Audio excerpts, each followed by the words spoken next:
Post. What the fuck is post-COVID? That's not a real thing. I think it's a religious concept. Kind of like the rapture. Well, sort of like how, smallpox stopped being a thing for Europeans because they all kind of had it a little bit. Do you think that some people had smallpox nostalgia? I mean, I'm certain there were businesses that relied on the presence of smallpox. The blanket industry? I don't know. That might have been a swing and a miss. No, the blanket industry reoriented towards imperialism.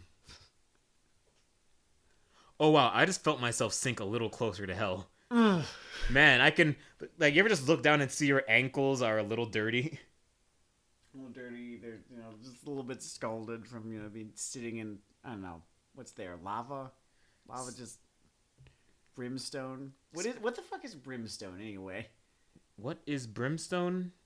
Because other than its stereotypical presence in hell, I'm not too plugged into that. It's never described in a context other than hell, so I don't actually know what it is. All right, so let's play the context game. We know that it must be present in Europe, right? Europe, yeah. There aren't too many volcanoes in Europe, because my first guess would be that it has something to do... I mean, I guess there are volcanoes in Europe. I'm pretty sure the most famous volcano was in Europe. But I feel like the term brimstone is a slightly newer word than the word Pompeii. You see, this is why we need a geology x theology course, so we can present these things more clearly and understand them as adults. What the fuck is brimstone? Do you know how terrible it is when I'm shopping at the supermarket and the guy handling my credit card says, "Hey, could you identify the origin of brimstone?" And there I am, standing like a fucking moron. Whenever I go to the fucking grocery store, he asks me to name the 5 good emperors in the proper order, and sometimes I get it right. Oh man, I think you would not have much of a problem in that theoretical version of the world. That is not a hard knock Sam life. In fact, if he disagrees with your answers, you might get angry at him. This might be the source of a fucking Supreme Court case. Well, there's no controversy on what order the 5 good emperors, kind of came and went in. There is a little bit of controversy on whether Antoninus Pius was in fact a good emperor or not, although little enough information exists about his reign. You can only really speculate. The real challenge would be if he tried to get me to name all of the emperors of the crisis years. That I cannot do, and I do not think anyone could if they are not actively a scholar of that particular period of Roman history. Want to hear everything you need to know about monarchy? Yeah. The number of good emperors being pared down to a clean 5. Okay. It's because it's not quite right. I think there were good emperors for a given whatever. Fine, ACAB. Yeah. It was a term that gave it was a term coined by Gibbon when he was writing the history of the decline and fall of the Roman Empire. He also chronicled its rise. So a little bit of a misnomer there, but they were just the 5 good emperors of the what the fuck would they call it? The Nerva and Antonine dynasty, right? Because Nerva was the first good emperor, but honestly, did the sequels not measure up? No, he wasn't even that great. He was his big triumph was choosing Trajan as his successor. Man, there's a triumph pun in there that I really cannot make without just half of the audience blinking into the sun. Like blinking, and like about a quarter of the audience being like, "Yeah, that's an easy fucking pickings, asshole." Next time, bring your fucking A game. Also, I guess when you evaluate the quality of an emperor, there's a quality that I think often goes overlooked in history for good reason. Because you should try to generally improve things. My favorite. But just a list of plate spinning presidents, monarchs, etc. throughout human history. People who just didn't shit the bed. You gotta hear about Elagabalus. Mm-hmm. Elagabalus. What, was he just the emperor of near crisis? No, Elagabalus was such a fucking trash fire. That if he, perhaps they, perhaps she, there's some conversation about all of that, existed in today's world. How exactly do I put this? Will they be the main character of The Onion? I think they'd be way the fuck too into anime. Well, And hello, I think- Heligopolis. And I think specifically they'd be way the fuck too into, like, Pretty Cure or something like that. Oh, boy. You know, I have never seen one of those, by the way. I just know of their preeminence. It's just this monolithic thing. It's sort of like overlooking a mountain. Like, you kind of can't. It's huge. But, you know, you're looking at it and you see the things in front of it that rather than the mountain itself. If the disaster of modern civilization goes on for 4 or so more months, I think I will have the time to load myself up with either sugar, a white powder, or a different white powder, and just do the fucking shoujo version of that Shonen Jump issue I did. The review binge. You could. There's, like, some good shoujo out there. I feel like... And I'm just worried that I will come back changed. Buddy, I've never we're heard already fucking changed. Where the fuck have you been since March? re-changed. I'm already like 3 layers of changed in my dumb autobiography. Okay, I just don't want to become the fucking pre-cured version of myself. Like, I'm really hoping this thing is mediocre to bad. I think it's gonna be pretty fucking samey. Because if you look... Alright, so I've been on TV tropes at the very least, right? I'll go through the character pages sometimes just because I'm fucking bored. And if you go to the character pages for every single Pretty Cure, I don't know how you could tell the main character of one Pretty Cure apart from another one if you were not actively a Pretty Cure stan, because they all are wearing the same dress, have the same color hair, with the same fucking hair decorations. Near as I can tell, the same power set, job, personality. They are legion, they are many, I guess. Like, yeah, I know, they've been basically riffing on Amuro Ray for the last 40 years, so yes, glass houses, but still... Excuse me, my glass house is beautiful, and the view of the sun allows me a clear view of other people's homes and the flaws within them. Now see, that worries me, because imagine everything else about that series... I go in and I find out it's transcendent. Like, the fucking plot structure, art, people been pacing, watching this? And then, without being able to explain it to other people who have not been in the trenches I've been in, I have to walk through the world pre-cure pills. And I know myself. I'm a loud fuck. I'll have the t-shirt. I'll, like, start conversations at work. Hey, are you into pre-cure at all? The person will just slowly distance themselves from me. Or, worse yet, ask the question, I'm not familiar with that. What's pre-cure? Well...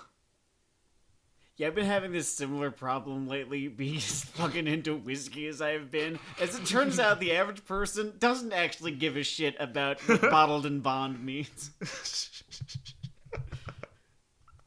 And you know, if you come home with too much of either, people just start asking questions about how you're doing, how you're spending your time alone. Morgan certainly got questions. Oh man, that's a lot of it. That's a lot of it? Well, it was a lot of it. Maybe there should be more bottles considering the number that you started with. I've only emptied out one of them at this point. So you've really been doing a horizontal distribution of this It has whiskey been drinking. horrible. It has been kind of horizontal. Every time I get too deep into one of them, I get started on like the tequila or something like that. Historically, I've not been too amazingly tequila. This tequila, though, Very nice fantastic pivot. shit. Very nice pivot. Now, believe it or not, drug habits and Pretty Cure, and I did not even plan this fucking transition, so thank you to the ancient gods for opening this one up to me, are related to the thing we are mostly talking about today. I mean, it could be that I was thinking about Pretty Cure because it kept coming up in this thing. Very possible, very possible. But we have been reading Way of the Househusband. This is a manga that's been kind of on the edge of my radar for a while because it has been Morgan's favorite manga for about a year or two now. And they keep trying to get me to read it, and I finally did. And it's one of the best, funniest fucking things. I've had the fortune to enjoy a few good comedy manga lately. They've been good for my tone and not going on some kind of... I figured something out, by the way. I was going to say some kind of executive branch stabbing spree, but I didn't in a clause that implied I was going to do it, so it's still fine. And I know something about this fucking show. Every time a comic or show is good, I am 200% more likely to talk about killing the president. You know, ironically, in a parody sort of way. In a parody sort of way. Fair use, transformative sort of way. So bad anime, its main function has a good social function, which is keeping me from answering several awkward questions to a Secret Service agent about really me and the executive awkward? branch. I feel like I'd have my answer all picked out before I even got there. Well, yeah, it's true, but what if they're cute or something, and then you have to start one of those rom-coms? Pretty sure that's like Raising Arizona for fucking idiots. Like myself. Idiots like myself. So Way of the Househusband is a bit different than a lot of the other comedies we've done on this program. Because most of them are sort of narratively hitched or narratively driven that we tend to cover, I think. Yeah, this is purely episodic, and it is... This is like borderline Nietzsche Bros episodic. It's like The Whitest Kids You Know. It is exceptionally one note. I do not say that as a knock against it. It just knows which way its fucking bread is buttered. I think I need to revise my criticism of One Punch Man, because I really like this and I still cannot into One Punch Man as a comedy. Maybe because the joke here is just a better joke? I don't know. Sometimes That's it's possible. That like sometimes if there's... Maybe the joke just feels fresher. Because the thing that's shared here that I didn't spell out is that I often say that One Punch Man has one fucking joke. And this structurally, if you were to take the frog apart, does just really have one joke. Like, it's just the juxtaposition between this Gangland Past this and... man who looks like, a character from the Yakuza video games. And prosaic life. His domestic life. I love how much the fucking author seems to love drawing food. This comic makes you hungry. Because, like, half of the time... Here is the plot of a hypothetical chapter of Way of the Househusband that I am making up off the cuff right now. All right, welcome to Lego TV. Okay, I'm kind of picturing it now. Mm-hmm. While Tatsu and his wife Miku are out, just on a weekend, something like that, Tatsu is made to wait for whatever reason as Miku does something. Knowing her in her off hours, she gets up to fucking weeb shit. He has no clue about any of it. He's fucking Ben Kessel in this household. Oh yeah. And so he has to go do something. He finds a video arcade, right? And at this video arcade, there is of course a DDR machine. And the rest kind of writes itself. He looks terrifying while doing this, right? He has a very friendly interaction with a couple of absolutely fucking terrified delinquents. And a couple of just regular ass teenagers who are enamored of this guy. I could see the line now, like one of them coming to the player 2 pad. He just gives them to say like, "You're stepping onto my territory," and completely in jest. Completely in jest. Because he is a very easygoing guy these days. And the person just sees visions of the afterlife, which they imagine are headed rapidly towards. You kind of swerved me. I think it's the right choice. But you said DDR, and I just imagined fucking Time Crisis was in there. And he goes in and he grips that gun and cocks the thing that everyone just imagined this death storm. And he just gets domed in 40 seconds. He's like, damn, these games are hard. I think that's also a valid interpretation of how that chapter could have gone. So do you think when the show comes out, this thing is so sketch, right? So sketch based. 10-minute episodes, I'm guessing. They have to either Looney Tunes it or is that where they awkwardly stitch these together? I hope they could awkwardly stitch them together. Here's the thing.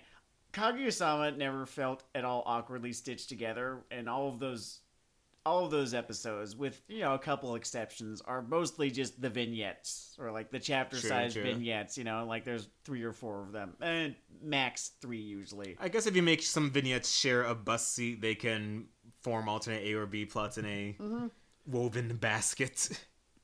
The only thing is that Way of the Househusband has. I guess it has continuity. It's sort of, understood that one chapter happens after another chapter, but it's not like there are any consequences that carry over. Only thing I really ask of you is just to remember that someone exists. It's kind of Looney Tunes-esque in that. So this is Masa. He tried to Google how many guys one guy could take once, and that's all you need to really know about him. That is honestly probably my top 3 jokes in this fucking It comic. is easily my top 1 joke. I don't even know what like the other 2 are. Just fucking Mata. Give me a second. I'm Googling something. So it's not a dialogue joke or a written joke or scenario joke, but out of all of the murder stare gags, and this one is fond of that, it's pretty much one of its core premises here. Yeah.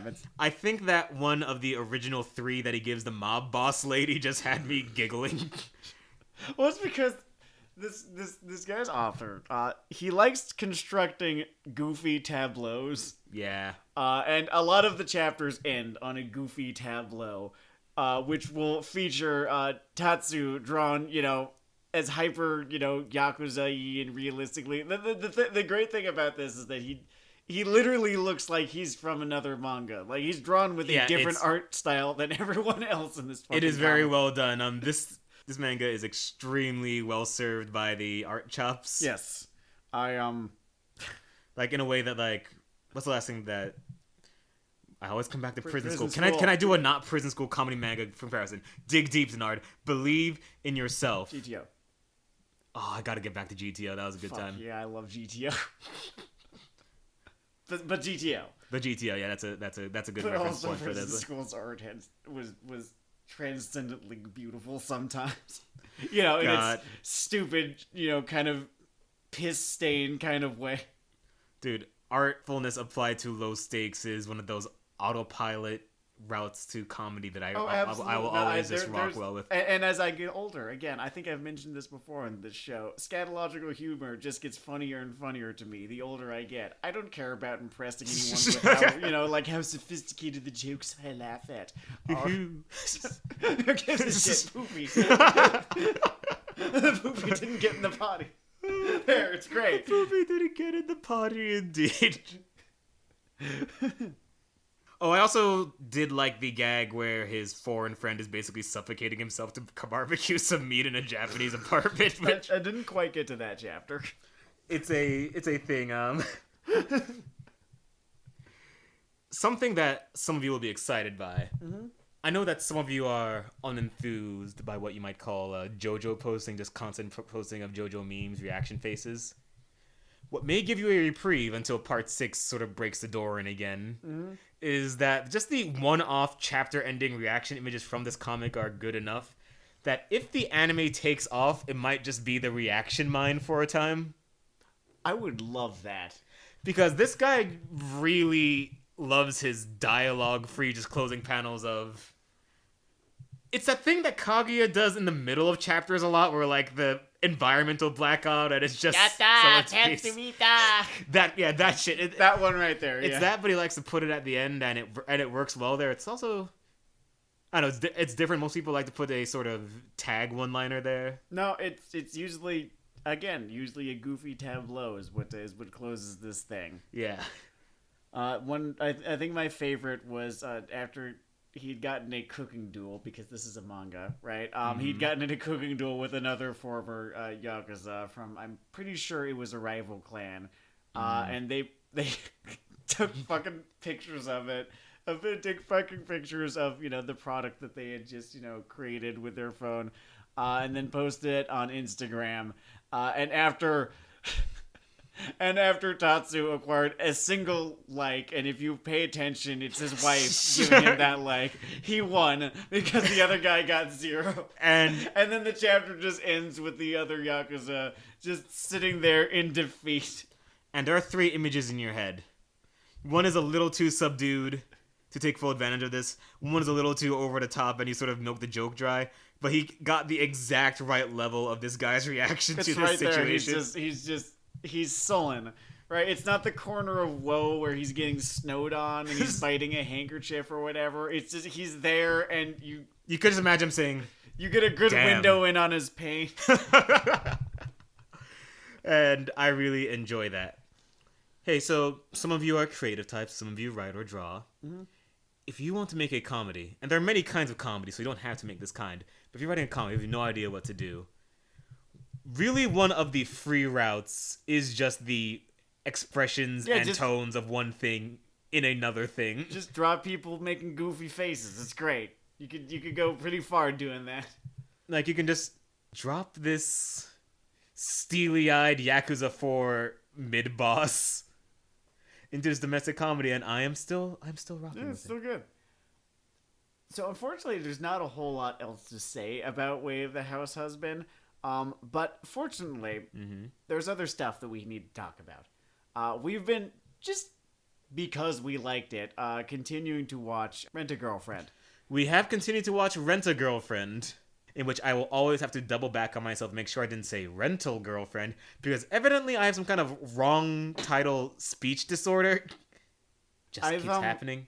I think I've done it with dates' names. I had this one fucking friend in college who just fucking refused to pronounce any of the proper nouns from Warhammer Fantasy correctly. Like, they were right in the fucking front of his face. Skirvin. The Emperor. Ulfric.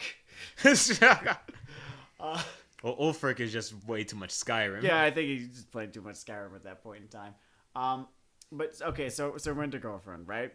Acquires some stupid anime bullshit that only makes the things that work about this show more apparent, I felt. Oh, yeah, it's like the frog dissecting itself in a way. So the free-floating element that just is not scanning to all on our part is very annoying, is that they introduced this new Romantic Rival 2, right? Romantic Rival 2, right? Who's this, this blue-haired chick who's... They never tell you what age she is, but it's not a great one, I don't think. So I'm fascinated by the age question here. Because I don't quite remember... Well, I guess Kazuya is probably 18 or 17, right? He's 18. He's between... 18 or 19. He's 18 or 19. He's 18 or 19 because he's a college freshman, so he's got to be somewhere around there.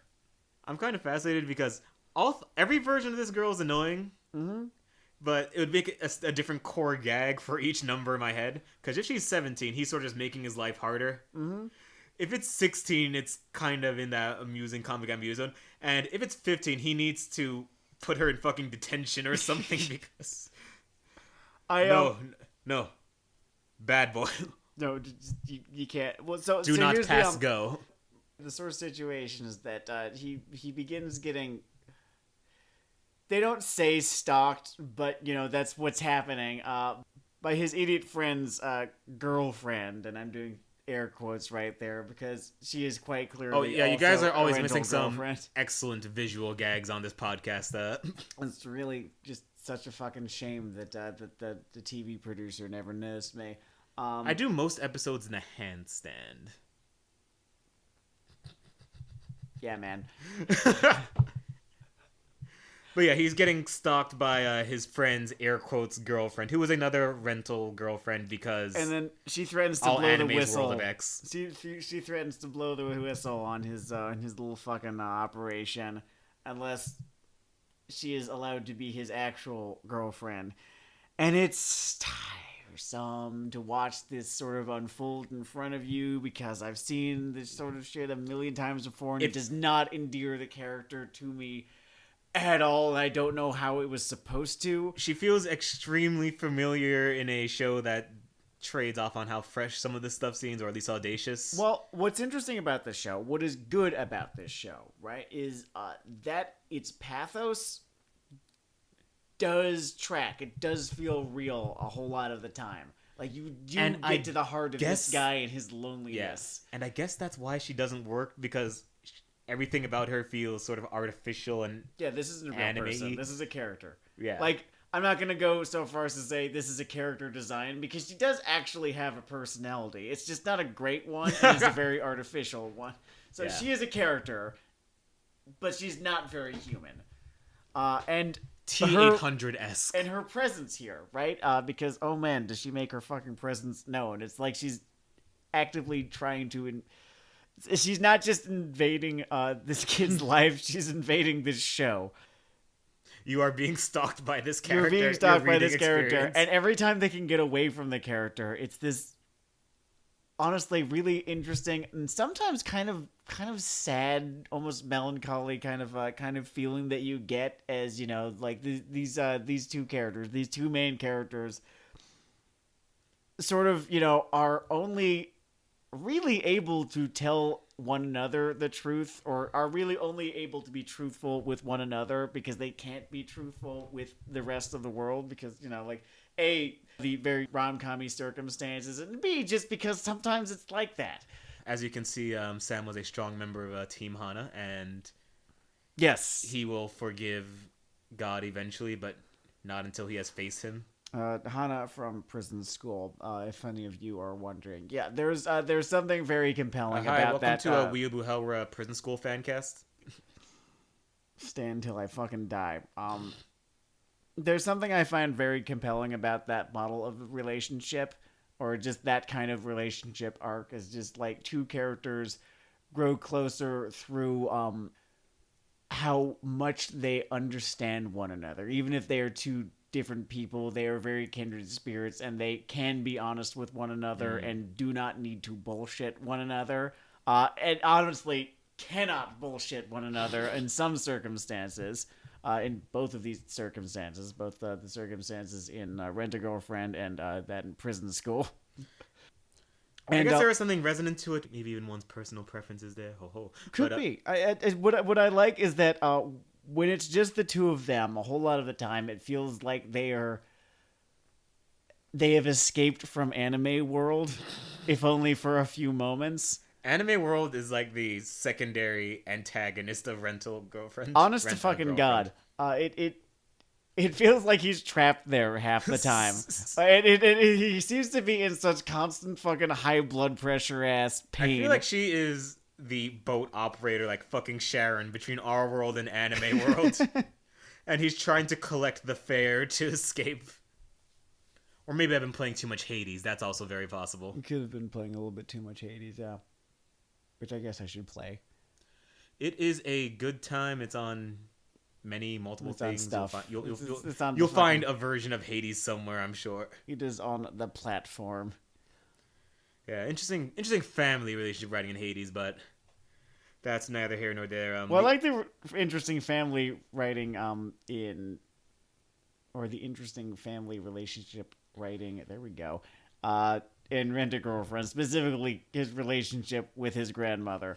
You're just trying to not disgrace yourself in front of someone who's going to be dead in 5 years. I feel like a little bit of a tourist watching this relationship play out because I think I mentioned a couple episodes ago, I never really knew my granddad too amazingly well. You had a great story about him biting it. Yes. Well, he was so close to that for the entire time that I knew him. He was just very fragile. I don't know. I feel like I spent a grand total of maybe 30-some hours in his presence in my entire life, right? When age and a certain lifestyle intersect, it's almost like a version of watching Evil fucking Evil.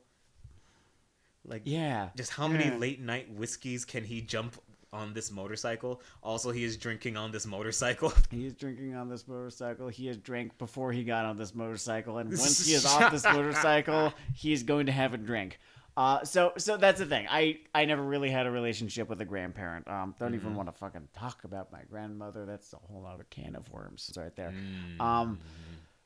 So that's why I'm saying that I feel kind of like a tourist here, is because I'm I didn't have a family patriarch or matriarch, so to speak. So this kid trying not to disappoint the family matriarch is interesting, and it's not entirely foreign to me because I understand, at the very least. I'm not familiar with it, but I understand it. I've got a little more inside baseball in this one. Mm-hmm.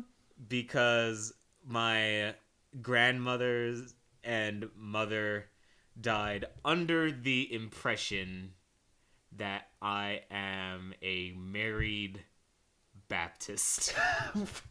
Right. Okay, elucidate. Elucidate. Well, it's very simple. It's not a long story. It's a long story, but it's a short story in a way. Because I am Dennard Dale, notable single reprobate atheist. And essentially, rom-com-esque circumstances conspired for a certain stretch of time. Was it rom-com? I feel like that's not the correct Psychological horror circumstances conspired for a certain stretch of time. I don't know. I've got a pretty bitter sense of humor. I think I would write my own fucking story as a comedy. Alternatively, this might be one of those fucking one bad day Joker cackling, Batman strangling me in the corner moments. Definitely like a black romantic comedy where you can't even really apply the label romantic to it. It's great. It's great. She fell in love with a magician. It's fucking hilarious. I think that's too strong a word. She just wanted to sleep with a magician. She did just want to sleep with a magician, which... The magician By was the way, Damien Eccles. It taught me something really important. Something can be too weird for you to be, like, instantly mad the normal way. No, that's the thing. I've never actually had something that fucking stupid be inflicted upon me. Anyway, so this is going on. Mm-hmm. And at this point, my mom is real sick. And, you know, she is a big believer in the faith. I think almost all Jamaican or Jamaican-American humans of a certain age bracket are. I think there's a switch that might even flip. I'm worried that when I turn 50, my eyes will roll back in my head and I'll see the light of God and I'll come back and say, we must delete all episodes of this heathen podcast.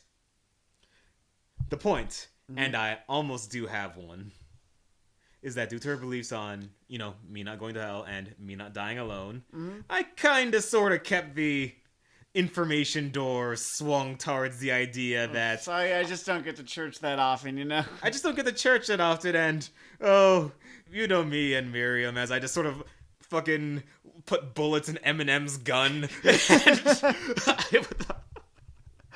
Oh shit, I used their fucking name too. I could have cut that one out.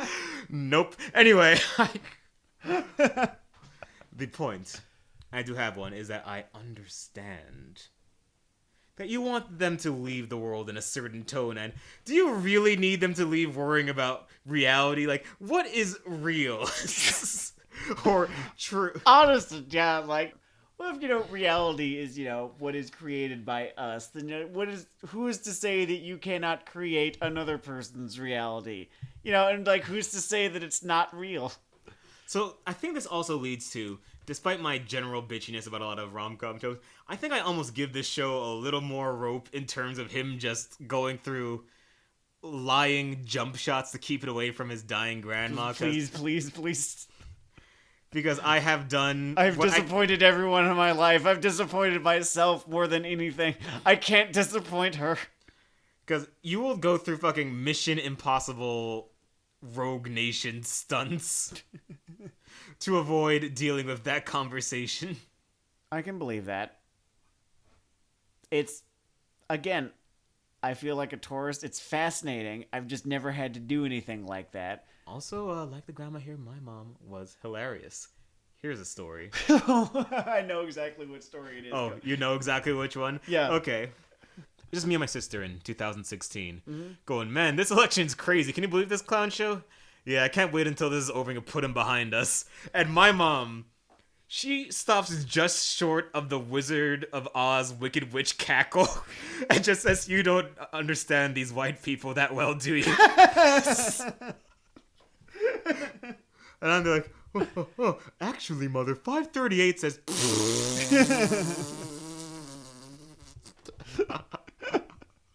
And so I sort of chuckle every time something happens politically. There were errors. Errors I just remember I was wearing... Okay, so at a thrift shop at one point, it was in the fucking West Village.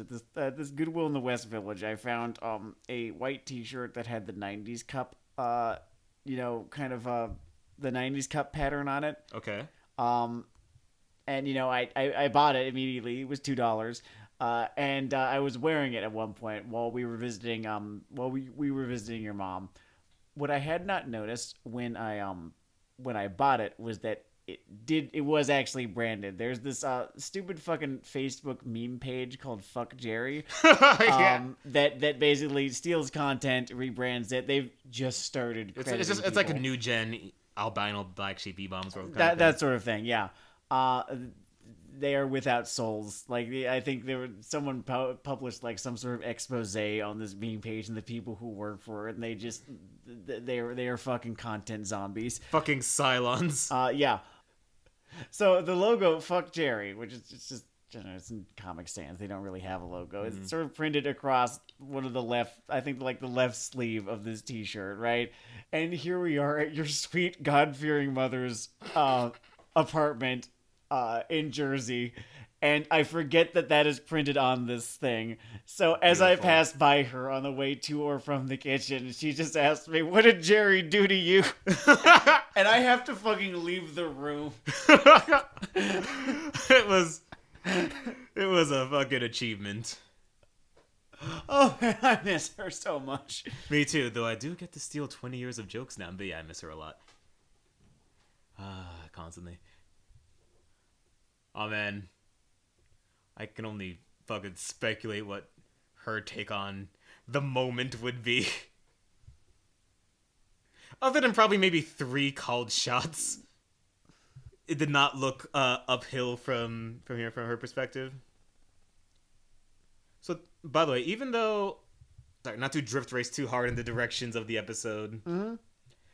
I will say that even though the last batch of episodes, and we are almost finished the season, have not been pitching as hot for rent girlfriend, I am still enjoying the experience overall. Yeah, absolutely. I think, again, it is the sort of aggravating anime elements that have been introduced that have highlighted just how strong the character writing is for the 2 principal characters. So, I almost wonder if I'm fucking getting worked here, because maybe I am. Oh man, if she's just cutting the fucking Montreal promo, singing "Oh Canada." Playing fucking Brit's theme song and being like, who are you expecting? Amazing. It's We at least know from Mammy that they don't necessarily expect. I know. No good way to say it. There's no good way to say her name. I can only say it because I get like a 10% debuff on it from the black thing, but I know from Mammy that. Sorry, I know from Aunt Jemima. She's Aunt Jemima on this podcast now.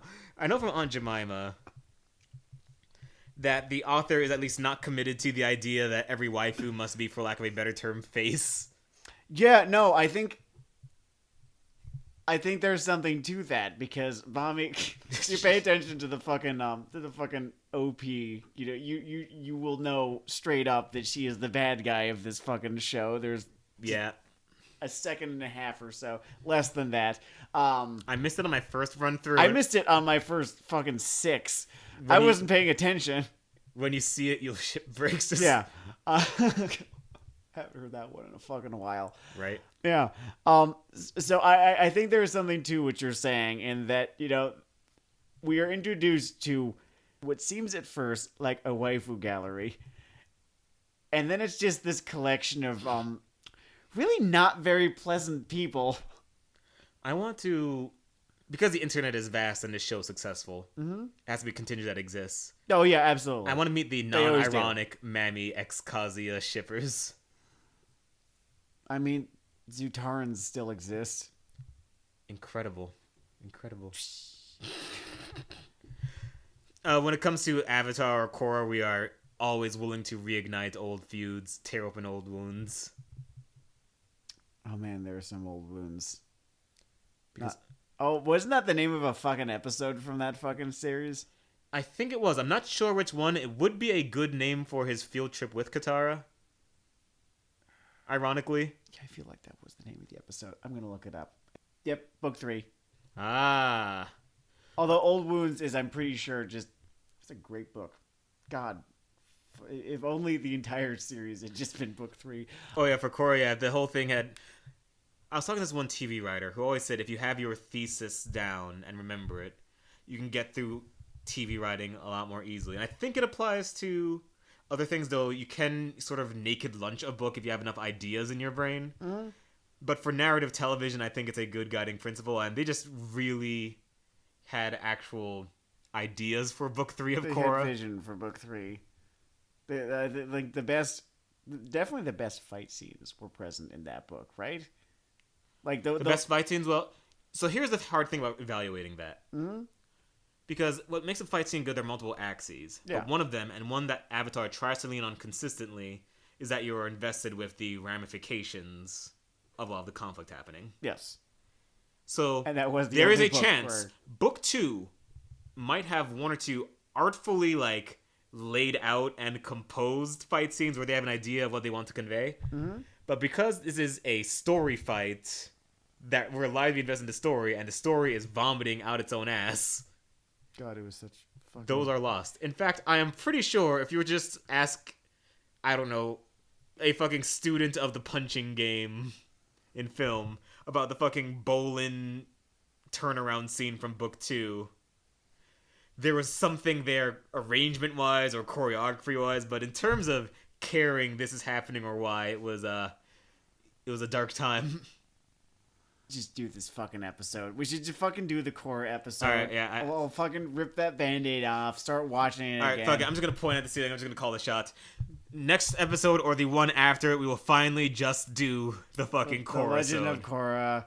We'll do it. We'll like get into it because I've been just sort of, kind of alluding to it. It's just been this off-screen fucking thing, and I've been alluding to how much I fucking hated it. I didn't want to hate it. I really fucking wanted to like it. I was... I think it's... We'll get to it. It's our... I think it's our Sunflower Samurai. Yeah. No, that's not a terrible fucking way of... What a great show. It's like I can empathize, I suppose, with people who disliked The Last Jedi as much as a lot of people did. It at least... I think it is in such a context, it is my Last Jedi. I can almost understand that. There's still an uncomfortably high chance that person is a reactionary, but otherwise... That's the thing, I feel like... Their emotional texture. I don't want to fucking be mistaken for a reactionary, too, right? Because, like... So here's Korra, right? And I hate her.